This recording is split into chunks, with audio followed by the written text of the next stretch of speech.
to understand why this is becoming such a process. Because it's my rights. Like, I'm standing up for my rights. So my right, my Fourth Amendment right, says that you cannot seize my identity unless I have been I'm suspected of committing a crime. You have yet to articulate with reasonable suspicion a crime that I have committed. I have dispelled, I believe, any evidence of me committing a crime by telling you that I'm here, I am inspecting a house. Just a camera and a few photos were enough to bring the police in, demanding ID. Will this man be able to stand his ground and protect his rights against constant pressure from the officers? Don't miss the intense showdown until the very last second, and be sure to share your thoughts in the comments. Okay, page, your name and badge number? Matthews, 1163. 1163? Yep. Cool. Can I get your information, please? Am I suspected of committing a crime? I got a call Okay. about a suspicious person Okay. who is walking up and down the road, approaching houses. Okay. I'm investigating a potential crime. Okay. Are you going to give me your information so that I can investigate? You suspect me of committing a crime, but I can just tell you that I was on the sidewalk. I was taking pictures of this house for a reason that the owner knows, and that's it. Okay. Do you have your ID on you? I'm not going to provide you with ID unless I've committed a crime. I am investigating a potential crime. Okay. People What crime are you calling investigating? in saying that you are taking pictures of more than one house. Okay. Okay? It is my job to make sure that you are not casing any houses. Okay.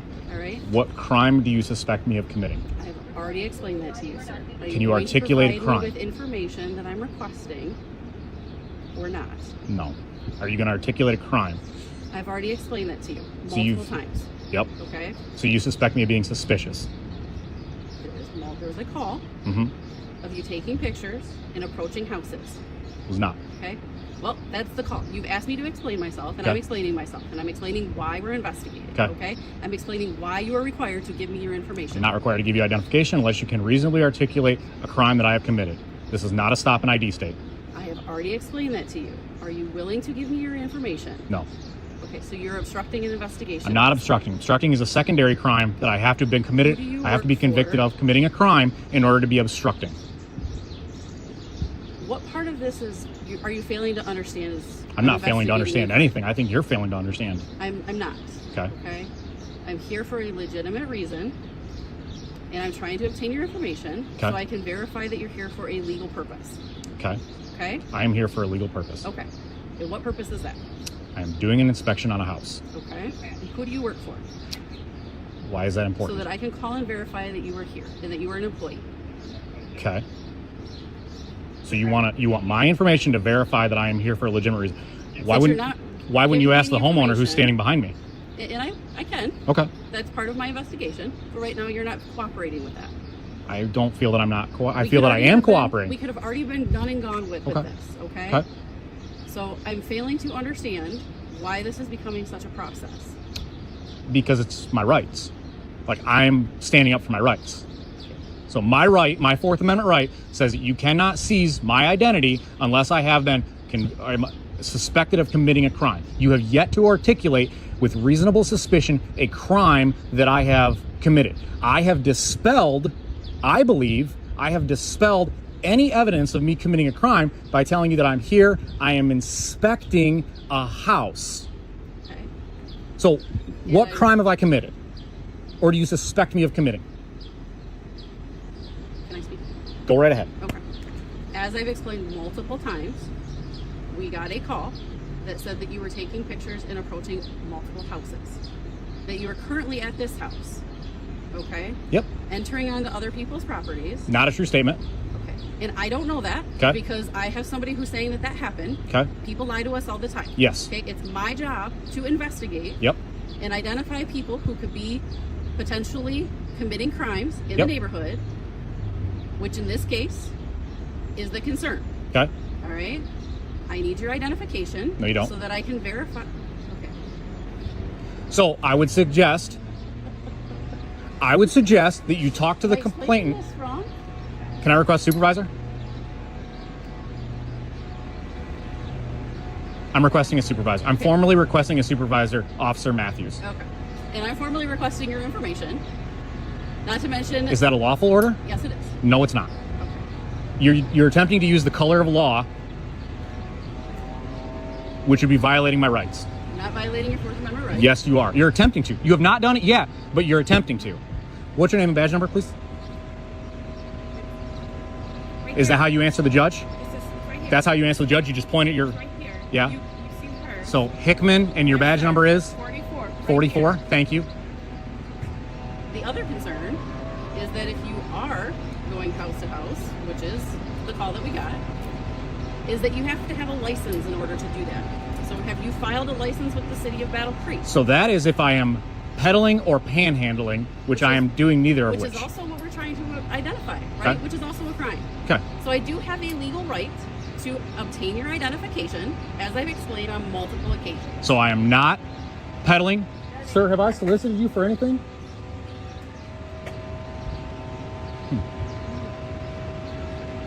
Do you understand why this is way more complicated than it needs to be? Because I'm expressing my rights. I'm exercising my rights. You're not That's why it's a problem? exercising your rights. I am. You're not. I've explained the legal right that I have to obtain that information. No. And you are The obstructing that investigation secondary crime. and not allowing me to further So cite me investigate. give me a statute that tells me that you suspect me of committing a crime. Cite the statute. A statute, sir? Yes, you have to cite a I statute. don't You have have to to cite- supply I've me with already reasonable, articulated- articulated suspicion and I of a already crime. What is the crime that you suspect me of committing? I've explained that multiple times. Sir? I don't know how else to explain that to you. Can I talk to you for a second?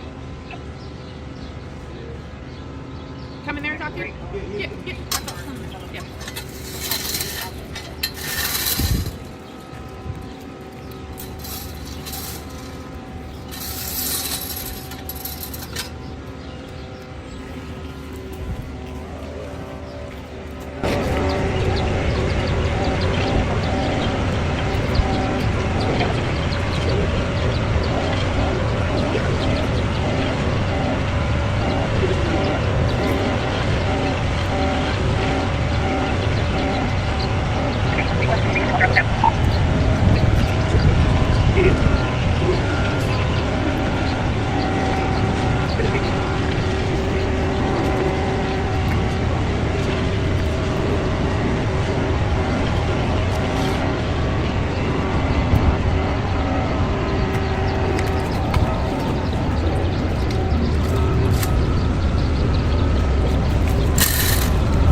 Michael, you have a good day.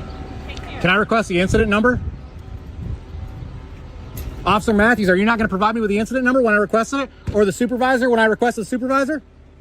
If you want to talk to somebody, you can call, okay? Okay, who's your... I'm not going to provide you with your information. I'm not going to provide you with an incident number because I don't know who you are. What's your sergeant's name? It's Sergeant Henley. Sergeant Henley? Okay, perfect. Thank you. I'll be fine. This video highlights the thin line between citizens' rights and police authority. The man stood firm, defending his Fourth Amendment rights against demands that went beyond proper authority. This is a reminder of how important it is to know the law and your personal rights. Who do you think was right in this confrontation? The officer doing his job or the citizen protecting his freedom? Share your thoughts in the comments and don't forget to like, share, and subscribe for more videos like this. I know, but they're voting in there, and they can't tell me that I can't sit out here and advocate for a candidate or a position. That's part of the voting process, right? We do that. That's called poll greeting. We do that continually. Hello, how are you doing? Good, how are you, sir? Yeah. Now there. In the tense atmosphere of Election Day, a man refuses to back down against pressure from the church and police, declaring it's his constitutional right. Will he stand his ground and protect his rights, or be forced to leave? Stay tuned until the very last second. Nope. This is a prayer vigil, but it's also there's a polling place there. Right. Yeah, I'm poll greeting. Yeah, I understand. Church has been getting complaints, and one of the church directors called, and they want you to leave Why? because they said it was somebody who came here to vote said it was intimidating, and now the people with the church would like for you to leave. Do they have the right? This is my constitutional right. Right, but if they don't want you on the property, they have the right to criminally trespass you from the property, which they said they don't really want to have to do. They just want to ask that you leave, is what I'm told. But this is what they're voting in there. I know. We're voting. Right. I'm a voter in this county, I understand. and that's my polling place. Yeah. Have you gone in and voted? No, haven't yet. I've been sitting out here. Okay. But I do this every day. Yeah. I don't. I do this every day somewhere. Yeah. You want to call and see if you're violating my constitutional rights? I'm not telling you have to do anything. The church is the one of the. I know, but the church is involved in a public. It's not my decision. I know, but they're voting in there, and they can't tell me that I can't sit out here and advocate for a candidate or for a position.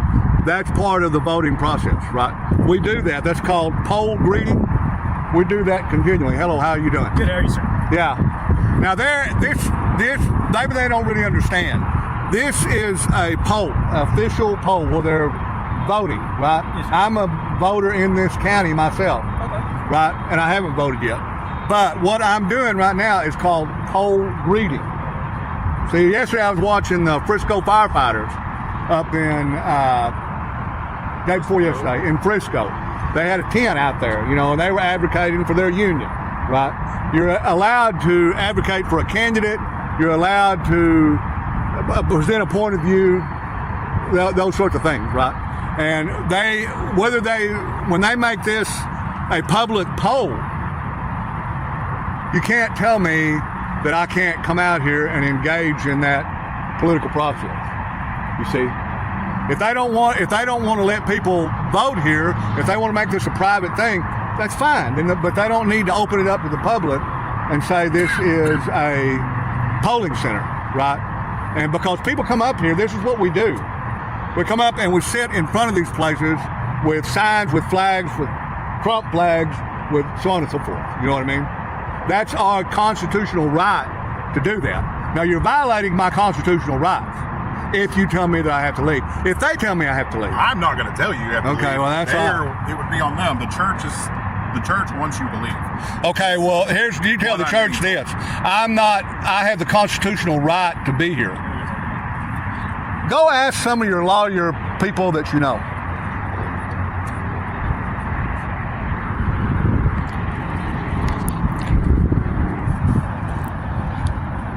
We witness a tense conflict between constitutional rights and the authority of a church hosting a polling place. The man insists he is exercising a lawful right to participate and express his political stance at a public voting site. On the other hand, the church wants him to leave, citing concerns that his presence could intimidate other voters. This raises the big question: where is the line between protecting citizens' rights and respecting the property rights of institutions hosting elections? Who do you think is right in this situation? The man defending his constitutional rights, or the church wanting peace on election day? Share your thoughts in the comments, and don't forget to like, share, and subscribe for more intense legal showdowns.